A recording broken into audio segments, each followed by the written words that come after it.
Feel free.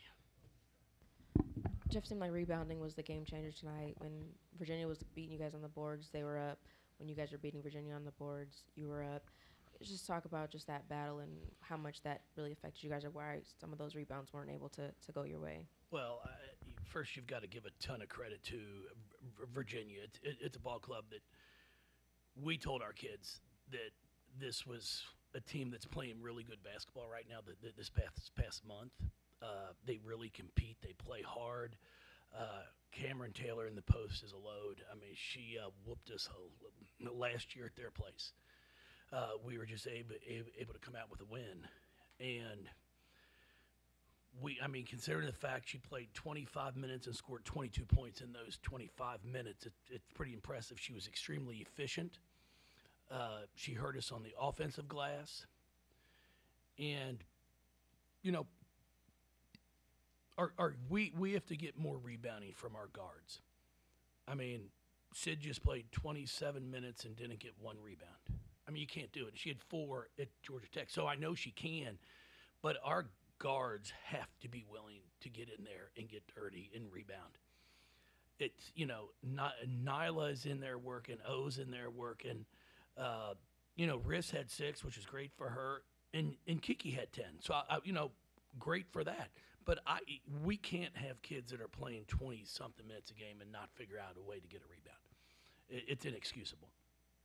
And then we had too many absolute collapses defensively, which is the scary part. I mean, we get a 9-point lead in the fourth, and they simply throw a pass to the corner, and we don't even go out. We just have our hands straight to our side, and the kid hits a 3. Like, you're ready to, our crowd was great. Let's get this thing to 11 and try to put it away, but we don't have that defensive mindset.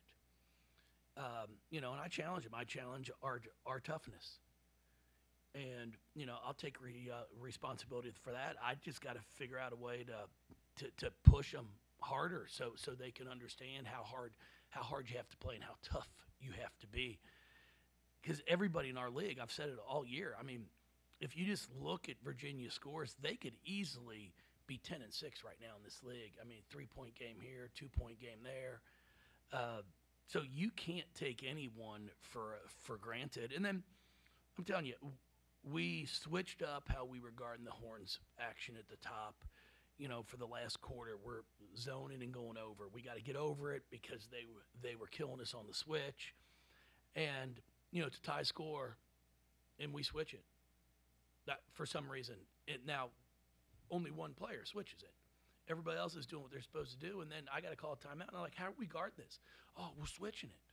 I'm like, where have you been for the last quarter? Because we've been zoning and going over it. And see, that's all it takes is one possession, one player to completely collapse and not follow a scout report, and then it exposes everyone else. We pinch in on ball side during a drive in the fourth quarter, which leads to an and one. We're not supposed to pinch in ball side. We've said it all year. We don't pinch in ball side. So they're smart kids, but it's just a matter of being able to bring your mind in the heat of a game, and that's what we did not do tonight. I mean, we're up 9 with 8:50 to play. It's inexcusable. Bouncing directly off that, you guys did have that stretch in the third quarter where things finally started to seem like it was clicking later down the run, and then it just kind of turned off again. What kind of wasn't able to be maintained when it came to like energy and tempo there? And defensively, we were bad. I mean, we gave up too many easy shots. It kills you. It kills your momentum. It kills the crowd. That's one thing with this team that they just can't figure out. It's like we got 10,000 here that are ready to get going, and then we just give up a wide-open 3 with our hands down. It's like, where's the urgency? Where every possession, you have to have urgency. There's got to be desperation, and we just don't seem to have it at times, and that's what we have to fix. And we'll show them on film, but we have to fix it. Jeff, just kind of going off that, I mean, what does it take to fix that? And moving forward as we kind of come to the close of your regular season year, does it have enough time for you guys to be able to kind of turn this thing around as far as energy? We're talking about trying to turn something around. We are 22-7, God forbid. I mean, yeah, I'll act like we're 7-22 here, so we are 22-7. So, you know, yes, it's a mindset. It's just a toughness. It's you've got to be willing to lay it on the line every possession you're on the floor. So, do we have it in us? Of course we do. And now it's getting to the point now where, you know, it does become the fun part of the year because it's coming up. It's one and done now. You know, obviously we've got Florida State at home on Thursday at Notre Dame, but those are huge games for us. I mean, we just, I think, really hurt ourselves big time on getting a top 4 seed in conference play. You know, especially with what took place up at Syracuse, and now all of a sudden you can't afford to lose anything else. And we absolutely were bad today at the wrong time because we did some good things, but then there were some things we were really bad at.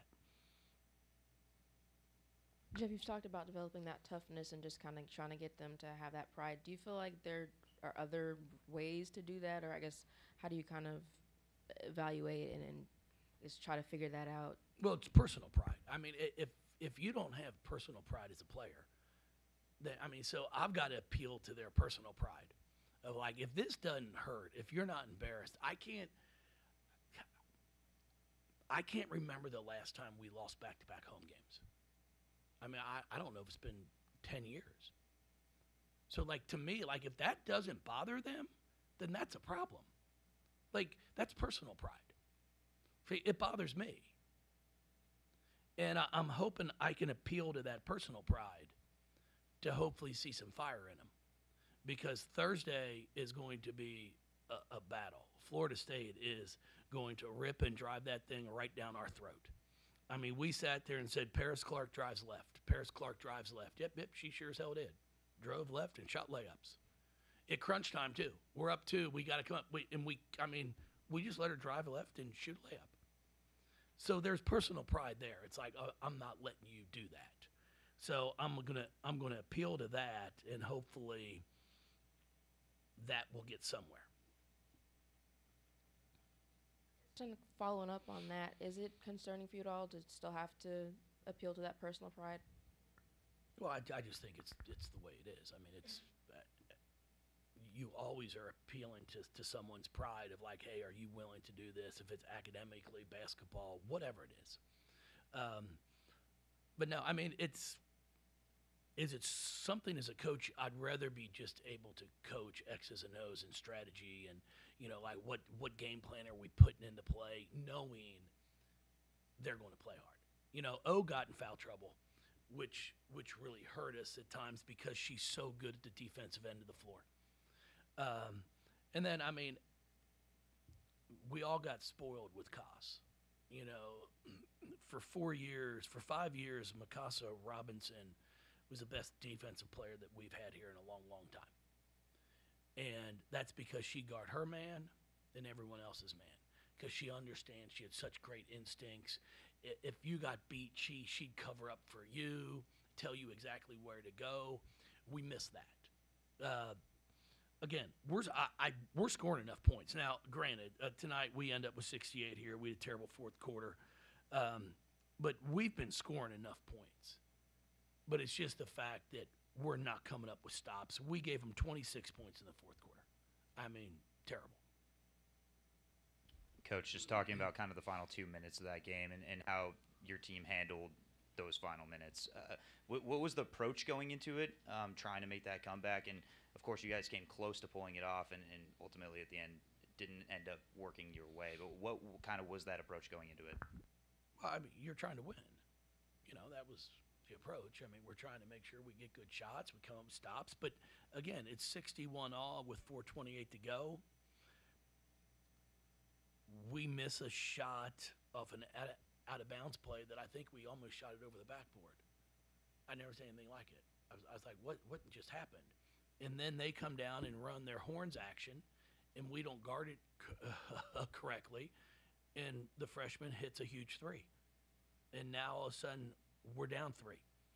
And then we had opportunities to score and couldn't make open shots. We had a great open look for a 3. It just did not go in.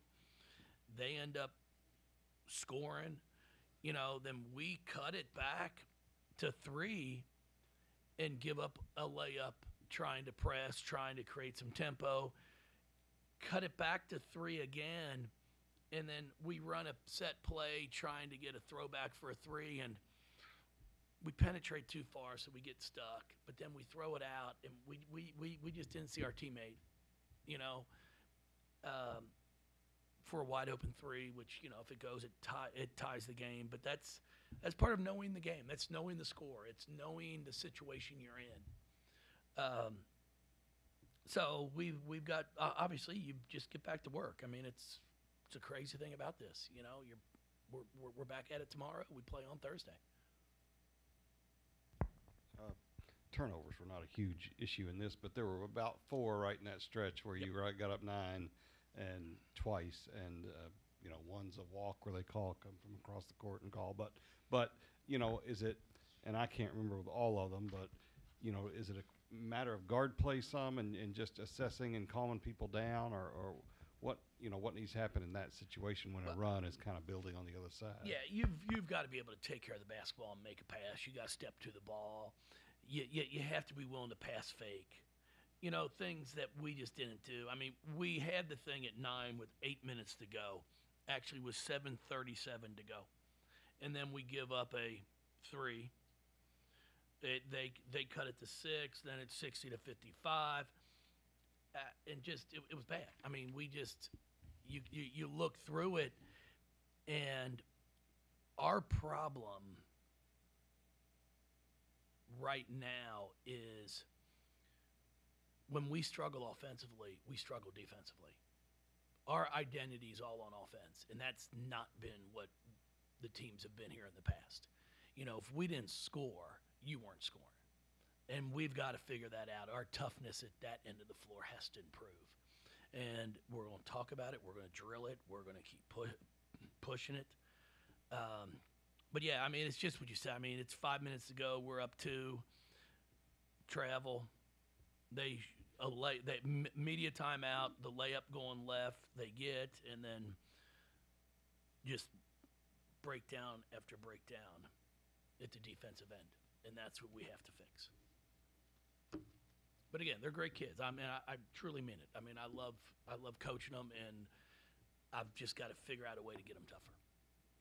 Talked about Mikasa's defensive presence. Obviously, she was averaging 20 a night. It'd be a bigger, I guess, quote-unquote storyline, but maybe not for this program. Defensively, do you feel like people take defense for granted until, the wrong times, or I guess just how do you instill the importance of defense? Well, you're trying. I mean, they're all trying. They're trying to figure it out, but it's a mental side of it. It's are you willing to get in a stance the entire time? We react. So when I'll stand up until a man gets the ball, and then I'll try to get in a stance where I've tried to explain to him, you don't have to guard your man off with the ball if you don't let your man get the ball. So if I'm not strong at guarding the dribble, stopping someone off the bounce, then my job should be don't let you get it. Then I don't have to. But that's not our mindset.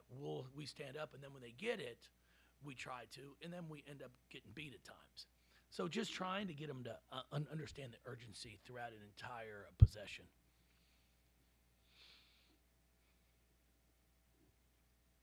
I appreciate everybody. Thank you.